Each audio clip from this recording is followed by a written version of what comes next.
কাহিনীর শুরুতে আমরা লীলাকে দেখি, যে একজন ইংরেজি শিক্ষিকা। লীলার হাজব্যান্ড তাকে মারপিট করত, তাকে অনেক কিছু সহ্য করতে হতো। এইসবে বিরক্ত হয়ে লীলা তার হাজব্যান্ডের থেকে ডিভোর্স নিয়ে নেয়, কিন্তু এর পরেও সে ভালো থাকতে পারে না। শান্তি আর নিজেকে একটা নতুন সুযোগের খোঁজে সে নিজের শহর ছেড়ে একটা নতুন শহরে আসে, আর সেখানকার একটি হাই স্কুলে শিক্ষক হিসেবে জয়েন করে। আজ লীলার স্কুলের প্রথম দিন। প্রিন্সিপাল লীলাকে ইতিহাস শিক্ষিকার সাথে পরিচয় করিয়ে দেয়। পরে থেকে আমরা জেসন নামের একটি ছেলেকে দেখি, যার বয়স ১৯ বছর। সে তার পরিবারের সাথে থাকে। জেসনের পরিবারে তার মা, বাবা, একটা ছোট বোন আর বড় ভাই রয়েছে।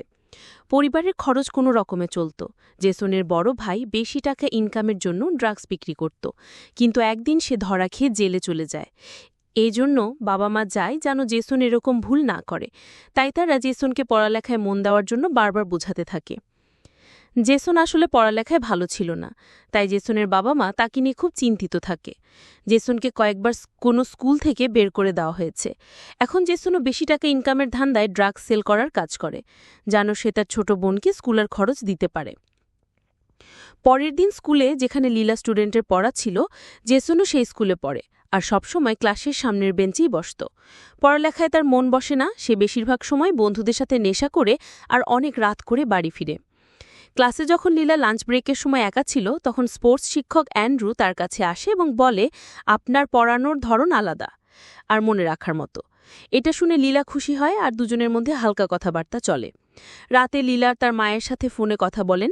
লীলার কথায় হালকা কষ্ট লুকিয়েছিল, কারণ সে তার পরিবার থেকে দূরে আছে, তাই নিজেকে অনেকটা একা অনুভব করছে। পরদিন স্কুল ছুটির পর জেসন লীলার কাছে আসে আর বলে তাকে একটা দরখাস্ত লিখতে হেল্প করতে হবে।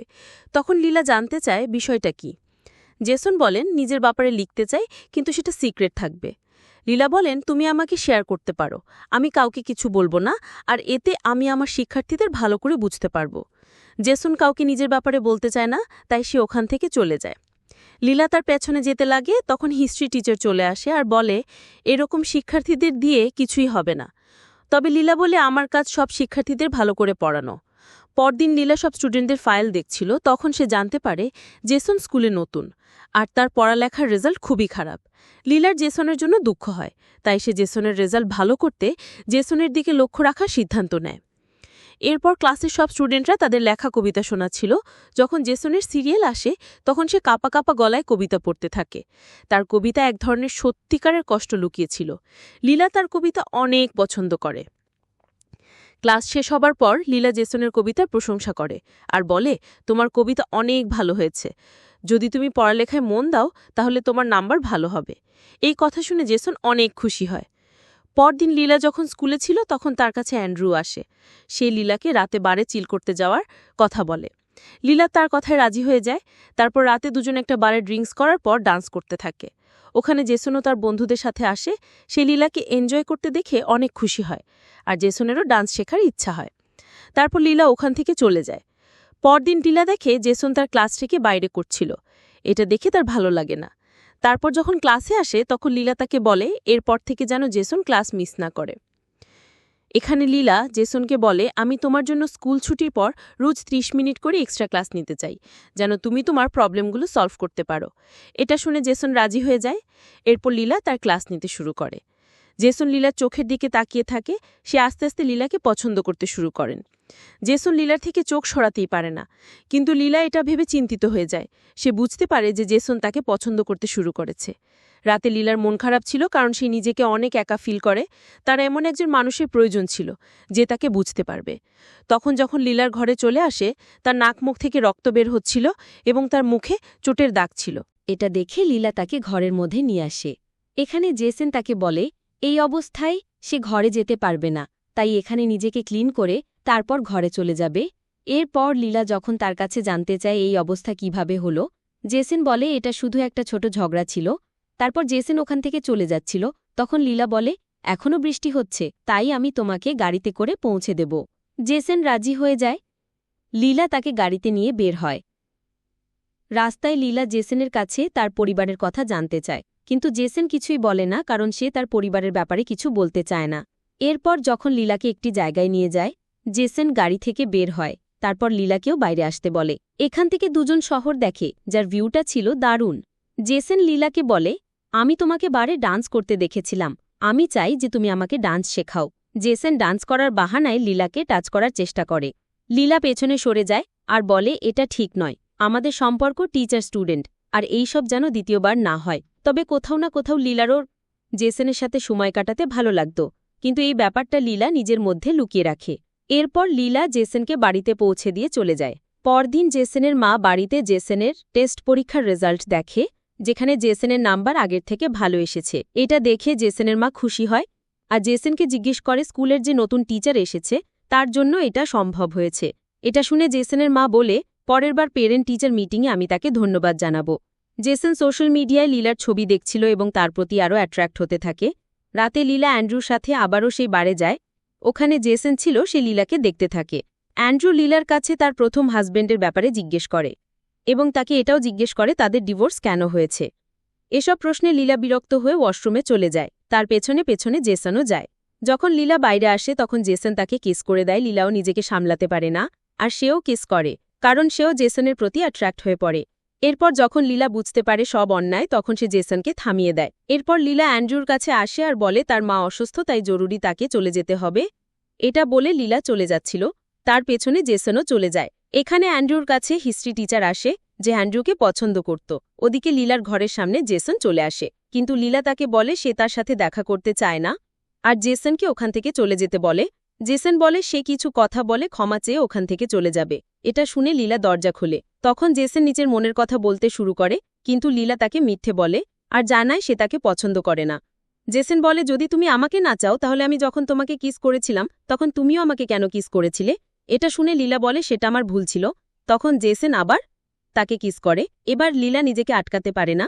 এখানে লীলা বুঝতে পারে সে জেসনকে ভালোবেসে ফেলেছে। এই দুজনের মধ্যে বয়সের অনেক দূরত্ব ছিল, কিন্তু তারপরও দুজন একে অপরকে অনেক ভালোবাসে, তাই দুজনের সম্পর্ক কন্টিনিউ রাখে। লীলা জেসনকে বলে সে যেন এই সম্পর্কের ব্যাপারে কাউকে না বলে। জেসন সেটা মেনে নেয়। এরপর জেসন কিছু লোকের কাছে যায় যাদের থেকে সে ড্রাগ নিয়ে সাপ্লাই করত। ওই লোকেরা তাকে আরও বেশি ড্রাগ সাপ্লাই করতে বলে। লীলা স্কুলে ছিল তখন তার কাছে হিস্ট্রি রিডার টিচার আসে। হিস্ট্রি টিচার লীলাকে জানায় সে অ্যান্ড্রুকে পছন্দ করে, তাই লীলাকে অ্যান্ড্রুর থেকে দূরে থাকতে বলে। এরপর লীলা জেসনের এক্সট্রা ক্লাস নিয়েছিল। তখন জেসন লীলাকে কিস করার চেষ্টা করে, কিন্তু লীলা তাকে থামিয়ে দেয় আর বলে আমরা এভাবে সবার সামনে কিছু করতে পারি না, আর কেউ যেন আমাদের ব্যাপারে জানতে না পারে। জেসন তার কথা মেনে নেয় ও তাকে চোখ বন্ধ করতে বলে। লীলা যখন চোখ বন্ধ করে তখন জেসন তাকে একটি চেইন গিফট করে, যা দেখে লীলা অনেক খুশি হয়। রাতে লীলা তার মাকে কল করে বলে সে কাউকে পছন্দ করে, কিন্তু সে তার থেকে বয়সে অনেক ছোট। লীলার মা চায় যে লীলা এমন কাউকে বিয়ে করো যে তাকে খুশি রাখতে পারবে। পরদিন লীলা জ্যাসনের সাথে ঘুরতে যায়। তারা যদি একটি বিলের কাছে সময় কাটায় তারা অনেক এনজয় করে। জ্যাসন তার ফোন দিয়ে লীলার সাথে ছবিও তোলে। এখানে যখন লীলার কাছে জানতে চায় সেই শহরে কেন এসেছিল, লীলা বলে যখন তার বিয়ে হয়েছিল তখন তার হাজব্যান্ড তাকে অনেক মারধর করত, তাই সে ডিভোর্স দিয়ে নতুন করে শুরু করতে এই শহরে আসার সিদ্ধান্ত নেয়। এটা শুনে জ্যাসন অনেক দুঃখ প্রকাশ করে আর লীলাকে বলে আমি তোমাকে কখনো দুঃখ দেব না। দুজন ঘোরাফেরা করার পর নিজেদের বাড়িতে ফিরে আসে। জ্যাসন যখন গোসল করতে যায় তখন জ্যাসনের মাথার ফোন চেক করে, সে লীলা জ্যাসনের ছবি দেখে ফেলে। পরদিন স্কুলে পেরেন্টস টিচার মিটিং হয়। সেখানে লীলা অ্যান্ড্রুর কাছে ফাইল চায়। অ্যান্ড্রু তাকে ফাইল দেয় আর বলে আমরা দুজন ভালো বন্ধু, তুমি যদি কখনো এই সম্পর্ক সামনে এগোতে চাও তাহলে আমাকে জানাতে পারো, আমি সবসময় তোমার জন্য রেডি আছি। কিন্তু লীলা তাকে কিছু না বলে ওখান থেকে চলে যায়। এখানে জ্যাসনের মা লীলাকে অন্য পেরেন্টসদের সাথে কথা বলতে দেখে। এটা দেখে সে চিন্তায় পড়ে যায়, কেন সে জ্যাসনের সাথে লীলার ছবি রেখেছিল। এখন সে বুঝতে পারে জ্যাসন আর লীলা একে অপরকে ভালোবাসে। এরপর যখন জ্যাসনের মা লীলাকে ডাকে আর জ্যাসনের ব্যাপারে বলে তখন সে অনেক রেগেছিল। সে লীলাকে বলে আমি জ্যাসনকে স্কুলে এই জন্য পাঠিয়েছিলাম যেন সে ভালো করে পড়ালেখা করে, কিন্তু সে তোমাকে সময় দিয়ে নিজেকে বরবাদ করে দিচ্ছে। তাই জ্যাসনের মা বলে যদি তুমি আমার ছেলেকে ছেড়ে দাও নয়তো এই ব্যাপারটা তোমার জন্য খুব খারাপ হবে। এসব বলেই জ্যাসনের মা ওখান থেকে চলে যায়। জ্যাসনের মাকে রেগে চলে যেতে দেখে প্রিন্সিপাল লীলাকে জিজ্ঞেস করে কি হয়েছে। তখন লীলা বলে তার জরুরি কাজ আছে, তাই দ্রুত চলে গেছেন। এখানে হিস্ট্রি টিচার লীলাকে দেখছিল। সেও বুঝতে পারে যে লীলার জ্যাসনের মধ্যে কিছু চলছে। রাতে যখন জ্যাসন ঘরে আসে তখন তার মা লীলার ব্যাপারে তাকে জিজ্ঞেস করে। এতে জ্যাসন বলে যে আমি তাকে ভালোবাসি, কিন্তু তার মা বলে আমাকে এসব এখনই শেষ করতে হবে। জ্যাসনের মা ভাবছে যে লীলা জ্যাসনের ফায়দা নিচ্ছে, কিন্তু জ্যাসন তাকে বুঝিয়ে বলে যে এমনটা নয়। এই কথা নিয়ে তাদের মধ্যে তর্ক চলতে থাকে আর জ্যাসন রেগে ঘর থেকে চলে যায়। ওদিকে লীলা ফোনে তার মায়ের সাথে কথা বলে আর তাকে বলে দেয় সেই ছেলেটা আসলে লীলার স্টুডেন্ট। এটা শুনে তার মা অনেক রেগে যায় আর লীলাকে বলে এই সম্পর্ক ভেঙে ফেলতে। তখন যখন লীলার কাছে আসে, লীলা তার সাথে চিল্লায় আর বলে, তোমার মা আমাদের ব্যাপারে জেনে গেছে, তুমি আমাকে সেটা কেন জানাওনি? জ্যাসেন বলে সেও আজ সব জানতে পেরেছে। লীলা তাকে এখান থেকে চলে যেতে বলে, কারণ স্কুলের কেউ যদি এ ব্যাপারে জেনে যায় তাহলে তাকে স্কুল থেকে বের করে দেবে। তারপর জ্যাসেন ওখান থেকে চলে যায়, কিন্তু একটু পরে সে ফুল নিয়ে আবারও চলে আসে আর লীলার কাছে মাপ চায়। তখন লীলাও তাকে মাফ করে দেয়। এরপর জ্যাসেন রাতভর লীলার সাথে থাকে। পরদিন সকালে দুজন আলোচনা করে যে খুব তাড়াতাড়ি তাদের সম্পর্কের ব্যাপারে সবাই জেনে যাবে। লীলা বলে যে তাদের কিছু করতে হবে। জ্যাসেন বলে, আমি কিছু টাকা জমিয়েছি, যেটা দিয়ে আমরা এখান থেকে পালাতে পারবো, আর কোনো প্রবলেম হবে না। কিন্তু লীলা এটা করতে চায় না। পরদিন যখন লীলা স্কুলে ছিল আর জ্যাসেন যখন তার হাত ধরে কথা বলছিল, তখন অ্যান্ড্রু এসব দেখে অনেক রেগে যায়। এখন পুরোপুরি বুঝতে পারে যে জ্যাসেন লীলার পেছনে কেন ঘুরছে। লীলা স্কুলের কাজ শেষ করতে অনেক লেট হয়ে যায় আর রাত হয়ে যায়। তখন অ্যান্ড্রু সুযোগ পায় লীলার কাছে আসে আর তার সাথে জোর করে। এরপর লীলা ঘরে আসে আর অ্যান্ড্রুর আচরণে অনেক দুঃখ পায়। সে কখনো ভাবতে পারেনি যে অ্যান্ড্রু তার সাথে এমনটা করবে। তখন জ্যাসেন তার কাছে আসে। লীলা তাকে সবকিছু বলে দেয়।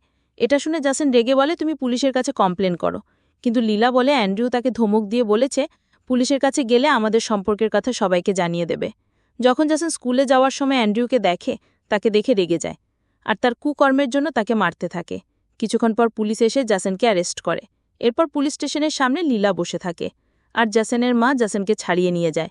জ্যাসেনের মা লীলাকে দেখে রেগে যায় আর বলে, তুমি আমার ছেলের থেকে দূরে থাকো। এরপর লীলা ক্লাসে অনেক টেনশনে ছিল আর জ্যাসেনের কথা ভাবতে থাকে। রাতে লীলা অ্যান্ড্রুকে বলা যে স্কুলের ক্যামেরায় সবকিছু রেকর্ড আছে, যা কিছু অ্যান্ড্রু তার সাথে করেছিল। লীলা তাকে ধমক দিয়ে বলে, যদি তুমি চাও আমি পুলিশের কাছে না যাই তাহলে জ্যাসেনের উপর পিকে তোমার কেস তুলে নাও। অ্যান্ড্রু না চাইতো লীলার কথা মানতে বাধ্য হয়। পরদিন লীলার ঘরে আসে। লীলা তাকে বলে সেই শহর ছেড়ে চলে যাচ্ছে, কারণ এখন সে বুঝতে পারছে যে তাদের সম্পর্ক ভুল ছিল, তাই এখন আর এই সম্পর্ক সামনে এগোতে চায় না। লীলা তাকে বলে, তোমার সবকিছু ভুলে নিজের লাইফকে সামনে এগিয়ে নিতে হবে। এটা শুনে জ্যাসেন অনেক কান্না করে। তারপর সে ঘরে চলে আসে, নিজের মায়ের কাছে এসে কান্না করে, যেখানে মা তাকে বোঝায়। তখন লীলা এই শহর ছেড়ে চলে যাচ্ছিল। আর এই মুভির গল্পটা এখানেই শেষ হয়ে যায়। বন্ধুরা, এই মুভির গল্পটা তোমাদের কেমন লেগেছে কমেন্টে জানাতে পারো। এরকম দারুণ সব মুভির এক্সপ্লেনেশন দেখতে ভিডিওতে লাইক, চ্যানেলটি সাবস্ক্রাইব করুন। কথা হবে নতুন কোনো গল্প নিয়ে। ততক্ষণ পর্যন্ত আমাদের আগের ভিডিওগুলো উপভোগ করো। Good bye.